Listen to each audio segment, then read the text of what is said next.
अस्सलाम वालेकुम to all. I hope कि आप लोग मेरे चैनल को सब्सक्राइब करेंगे और इसे शेयर करेंगे अपने फेलोज़ के साथ, अपने फ्रेंड्स के साथ। I need your support. So इससे पहले हम लोगों ने देखा कि हमारे पास 20 टाइप्स ऑफ एंडोक्राइन ग्लैंड हैं, ठीक है। 20 टाइप ऑफ एंडोक्राइन ग्लैंड्स जो है वो अपनी सिक्रीशंस करवाते हैं बाय द हार्मोन्स, ठीक है। हार्मोन्स के ज़रिए से ये अपनी सिक्रीशन करवाते हैं, जिसमें से एक एंडोक्राइन ग्लैंड है पेनक्रियास। पेनक्रियास को हम लोग आइलेट ऑफ लैंगरहैंस भी कहते हैं। इसमें दो टाइप्स के सेल्स प्रेजेंट होते हैं, अल्फा सेल्स और बीटा सेल्स, ठीक है। इसने क्या करवाना होता है कि इंसुलिन और ग्लूकोज के लेवल को रेगुलेट करवाना होता है। ब्लड ग्लूकोज के लेवल पे रिस्पॉन्ड करता है एसटीएच और एसीटीएच। ये हार्मोन्स के नाम आप लोगों ने याद रखने हैं, this are important for MCQs point of view. STH और एसीटीएच मतलब कि ग्रोथ हार्मोन, एड्रीनोकोर्टिकोट्रोपिक हार्मोन जो है रिस्पॉन्ड करता है directly to the level of blood glucose. यानी कि अगर डायबिटीज़ के पेशेंट होते हैं जो, उस पर ग्रोथ हार्मोन एड्रीनोकोर्टिकोट्रोपिक हार्मोन भी डिस्टर्ब होंगे, ठीक है। अब पेनक्रियास के सेल्स अगर हम लोग देखें तो अल्फा सेल्स जो है वो ग्लूकागोन की सिक्रीशन करवाएगा, ठीक है, ग्लूकागोन की प्रोडक्शन करवाएगा। और बीटा सेल्स जो है वो इंसुलिन की प्रोडक्शन करवाएगा। ये आप लोगों ने अपने माइंड में लिख के रख लेना कि बीटा सेल्स जो है वो इंसुलिन की प्रोडक्शन करवाएगा। और इंसुलिन के 3 मेजर काम है।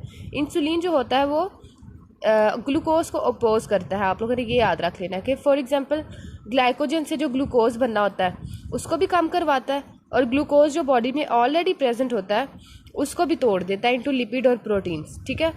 देखो अगर बारी बारी अगर हम लोग देखें कि इंसुलिन क्या करवाएगा, ग्लाइकोजन की तो सिंथेसिस करवा देगा इंक्रीज, लेकिन जो ग्लूकोज है बॉडी में उसकी यूटिलाइजेशन करवा देगा या ब्रेक डाउन करवा देगा इनटू लिपिड्स और प्रोटीन्स।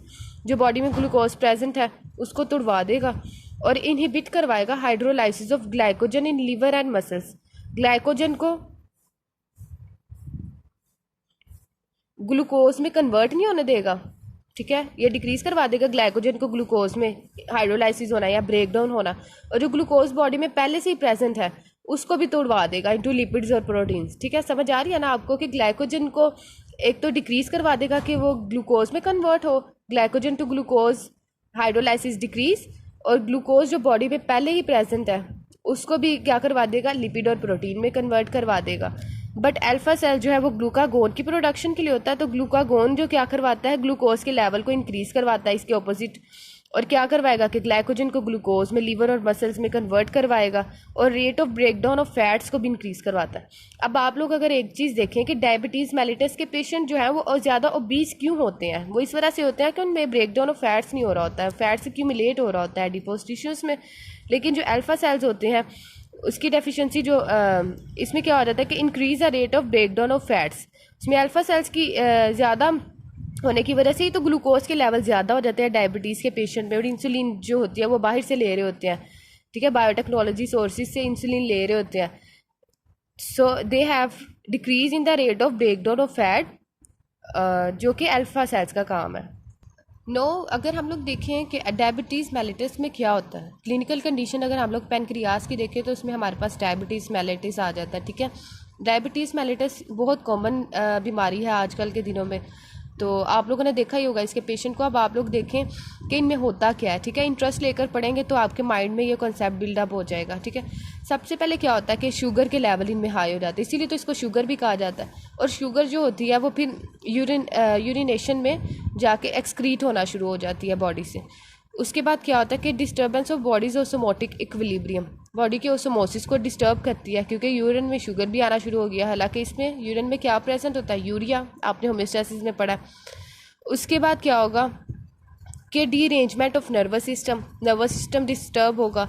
टॉक्सिक मेटाबोलाइट्स जो है वो जिसको ग्लूकोज की ज़रूरत होती है ताकि वो एक्यूमुलेट ना हो, वो ब्रेक डाउन होकर किडनी से एक्सक्रीट होते रहें, वो भी एक्यूमुलेट होना शुरू हो जाएंगे। फिर देखें कि ग्लूकोज की जो होती है अगर deficiency, toxic metabolites needs glucose for oxidation और break down will accumulate in kidney, ठीक है। जो ग्लूकोज का काम है वो तो यूरिनेशन में जा ही जा रही है, ठीक है। शुगर तो बॉडी में ज़्यादा है लेकिन वो बॉडी में उस तरह से काम ही नहीं कर रही है। तो फिर ग्लूकोज जिसने बॉडी में ऑक्सीडेशन करवानी थी या ब्रेक डाउन करवानी थी डिफरेंट मेटाबोलाइट्स की ताकि वो किडनी से एक्सक्रीट हो, वो भी एक्यूमुलेट होना शुरू हो जाएंगे, तो किडनी को भी ये हार्मफुल है, ठीक है। डायबिटीज़ जो है वो किडनी के लिए भी हार्मफुल है, जिसकी वजह से क्या हो सकता है, डिहाइड्रेशन हो सकती है पेशेंट में। ठीक है। दोबारा देखें कि शुगर जो है उसके लेवल्स हाई हो जाएंगे बॉडी में, और शुगर जो है वो यूरिन में भी एक्सक्रीट होना शुरू हो जाएगी। बॉडीज़ का ऑसोमोटिक इक्विलिब्रियम डिस्टर्ब होगा, डिरेंजमेंट ऑफ नर्वस सिस्टम, और जो मेटाबोलाइट जिसके लिए ग्लूकोज की ज़रूरत थी ताकि वो ब्रेक डाउन हो सके वो भी एक्यूमुलेट होना शुरू हो जाएगा किडनी में, और डिहाइड्रेशन हो सकती है। उसके बाद हम लोग देखें अगर फीडबैक मैकेनिज्म, आप लोग की बुक के लास्ट में फीडबैक मैकेनिज्म प्रेजेंट है, ठीक है। फीडबैक मैकेनिज्म क्या होता है कि जिसमें प्रोडक्ट ही है वो सबस्ट्रेट को कंट्रोल कर रहा होता है। आपको पता है कि किसी भी रिएक्शन में इंजाइम में एक सबस्ट्रेट होता है। अगर ये इंजाइम है हमारे पास तो इसके पास जो आके सबस्ट्रेट लगेगा, इससे फर्दर फिर क्या बनेगा, इंजाइम और प्रोडक्ट, ठीक है। ये सबस्ट्रेट था हमारे पास तो प्रोडक्ट हमारे पास बनेगा प्लस प्रोडक्ट।